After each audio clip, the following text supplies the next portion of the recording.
नमस्कार। आज हम बात करेंगे बिजली कटौती की। यूपी में ऊर्जा मंत्री ए.के. शर्मा का एक प्रोग्राम हुआ था। वहाँ पे पावर कट हो गया। मतलब पावर मिनिस्टर के प्रोग्राम में ही पावर कट हो जाता है। और ये वो प्रदेश है जिसके बड़े-बड़े दावे किए जाते हैं कि हमने इंडस्ट्री लगा दी, हमने जो है पूरी कानून व्यवस्था बदल दी, हमने लोगों को बिजली दी, पानी दिया, किसान जो है बहुत खुश है, सब कुछ बढ़िया है, एकदम राम राज्य आ गया है। यहाँ पे ऐसे पावर कट हो रहे हैं। आप सोचिए अगर ऐसे वीआईपी वाले प्रोग्राम में ये सब हो रहा है, तो आम जनता की क्या हालत होगी? बुंदेलखंड में, पूर्वांचल में कैसी हालत होगी? अभी तो बिहार इलेक्शन है, तो ज़्यादा फोकस है नहीं भाजपा का, 2027 से पहले होगा। जनता का फुद्दू बनाकर ही राजनीति की जाती है। अब ये कुछ ना कुछ धार्मिक धर्म पे बोल देंगे, और जनता इनको वोट डाल देगी। या हमेशा एक गुब्बारा छोड़ दें, देखते हैं जनता का मिजाज कैसा है, और उसको इम्प्लीमेंट कर देते हैं। यूपी जैसे राज्य में बिजली कटौती हो रही है, वो भी मंत्री के प्रोग्राम में। कितनी शर्म की बात है। लेकिन प्रधानमंत्री को घूमने फिरने और चुनाव लड़ने से मतलब है। इससे पहले कुंभ था तो वहाँ भगदड़ मच गई थी। तो कितनी ज़्यादा अव्यवस्था है, इससे आप समझ सकते हैं। एक और इंसिडेंट में अतिक्रमण हटाने गए थे सरकारी अमले, और उन्होंने 2 महिलाओं को ज़िंदा जला दिया। कानपुर देहात की घटना है। तो आप समझ सकते हैं प्रदेश की क्या हालत है। अब ये अखिलेश यादव से कंपेयर करेंगे, मायावती से कंपेयर करेंगे, कहेंगे कि उनके समय तो हालात बहुत खराब थे, तो आपको ही चुना गया था ना इसलिए, और अभी भी वही हालत है, तो क्या फ़ायदा? इसी प्रकार दिल्ली में 12-12, 13-13 घंटे पावर कट हो रहा है। इससे पहले कम से कम 24 घंटे बिजली तो रहती थी। तो सिस्टम बस पॉलिटिकल लोग बदल जाते हैं, बाकी सिस्टम वैसे वैसे ही रहता है। वही का वही सब कुछ चलता है, और ये सरकार जो है विक्टिम कार्ड खेल लेती है कि सिस्टम उनका है, सरकार हमारी है। ठीक है, सरकार भी उन्हीं की बनाएँगे अब अगली बार, जब आपके बस का कुछ है ही नहीं तो। प्रधानमंत्री भी इनका घूमता-फिरता रहता है, कोई काम नहीं है। मुख्यमंत्री के पास भी बस धर्म, मज़हब ये सब करने के अलावा कोई बात ही नहीं है। मतलब अगर इतना ही आपको लग रहा है लोगों के लिए काम करने के लिए, तो कम कर दो, इनकम टैक्स खत्म कर दो। जो पेट्रोल के टैक्सेस लगते हैं, डीज़ल के टैक्सेस लगते हैं, इधर कई सारे टैक्सेस लगाए जाते हैं, उसको खत्म कर दो। यूएई में सिर्फ़ 5% टैक्स लगता है। तो वहाँ तो आप कुछ नहीं बोलोगे, सुविधाएँ भी कितनी देते हैं। यहाँ पे तो सड़क के गड्ढे हैं, मेट्रो सिटी में सड़क के गड्ढे हैं, तो आप सोचिए गाँव और छोटे शहर में क्या हालत होगी। कहीं पे बिजली जा रही है, कहीं पे सड़क खराब है, कहीं पे कुछ हो रहा है, कहीं पे ब्रिज गायब हो रहा है, कहीं पे फेक टोल प्लाज़ा बना दिया है, कहीं पे ज़मीन के दाम बढ़ाने के लिए उस पे बीच खेत पे ही ब्रिज बना दिया है। कोई कुछ का कुछ कर रहे हैं। दिल्ली मुंबई एक्सप्रेसवे की बातें होती थी, जिसका मई 2024 तक बनाने का था। अभी रोज़ उस पे कंस्ट्रक्शन ही चल रहे हैं। कंस्ट्रक्शन ही खत्म नहीं होते आपके। तो कैसे आप चाइना और अमेरिका की बातें कर रहे हैं? उनका तो अपना एआई मॉडल आ चुका है। हम लोग तो अमेरिकन इंडियन, एस्पिरेशनल इंडियन ही करते रह गए। हम लोग बस अभी आए, पहले चैंपियंस ट्रॉफी थी, अब आईपीएल था, उसमें जनता को एंगेज रख लेंगे। मूलभूत जो मुद्दे हैं वो साइड लाइन में जाएंगे, और मिडिल क्लास के हाथ मुंह में एक लॉलीपॉप टिका ही दिया है, 12 लाख तक टैक्स बेनिफिट। बस तो वो लॉलीपॉप लेके, क्योंकि हमें तो टैक्स बेनिफिट है, हमें तो टैक्स बेनिफिट है, वही लेके बैठ जाएंगे।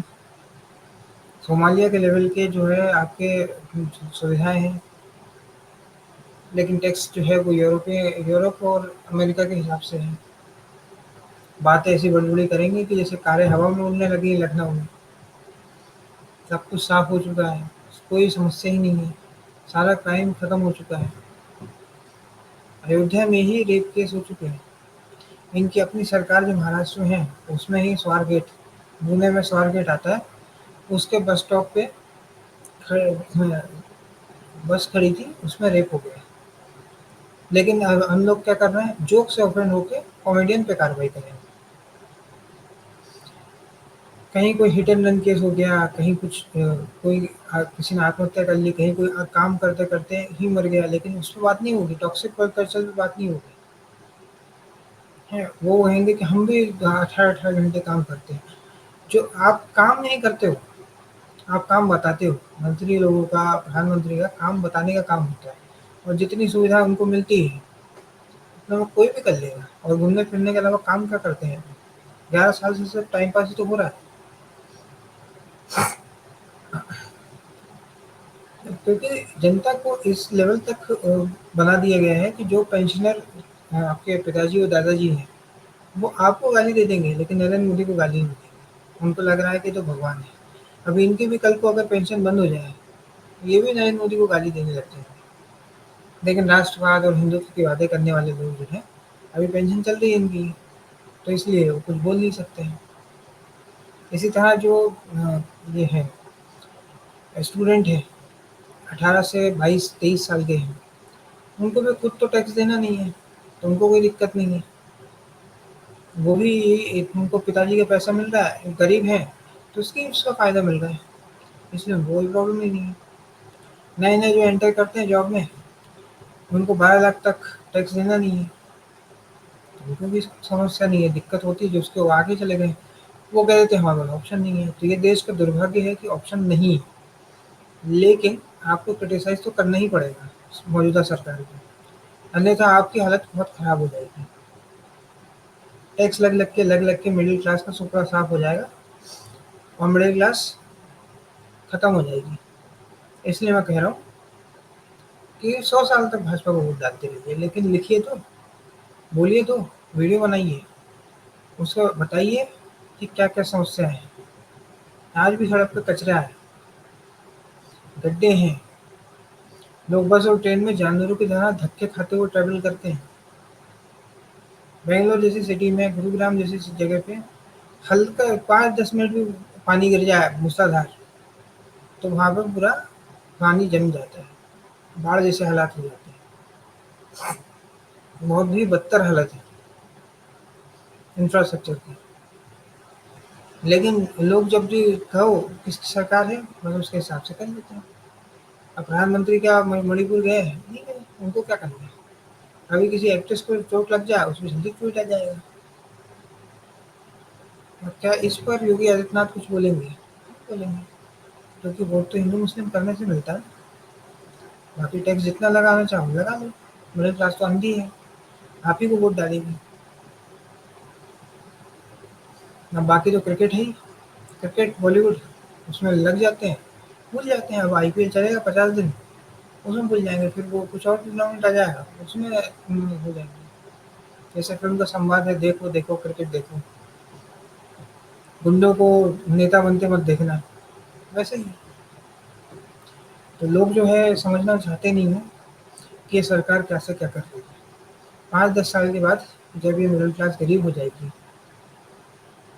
तब इनको समझ में आएगा, लेकिन तब तक बहुत देर हो चुकी होगी।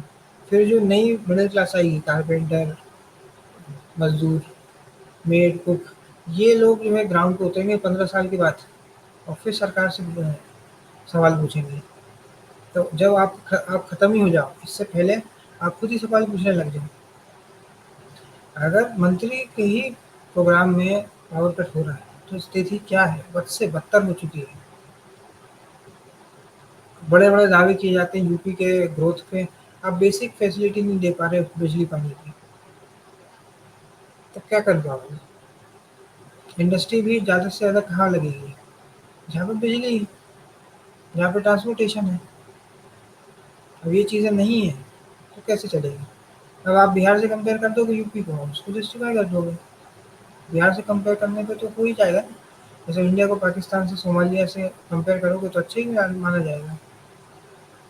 इसलिए आपको समझना होगा कि अब जुमलेबाजी बहुत हो चुकी है, अब थोड़ा काम भी कर दीजिए।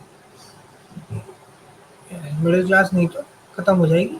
फिर आप नई जो मिडिल क्लास आएगी, वो आपको बता देगी। इसलिए समझिए, चीज़ों को करिए, मिडिल क्लास के भी कोई काम करिए, नहीं तो उसका तो पूरा जूस निकला जा रहा है। हालात उसके बहुत ख़राब है, काम भी वो करता है और गालियाँ भी वही खाता है, टैक्स भी वो भरता है और गालियाँ भी उसी को पड़ती हैं। उसी को गद्दार देशद्रोही कहा जाता है, क्योंकि एक पॉलिटिकल पार्टी हार जाती है। आज के इस वीडियो में इतना ही। अगर ये वीडियो आपको पसंद आए तो वीडियो को लाइक करें, शेयर करें और चैनल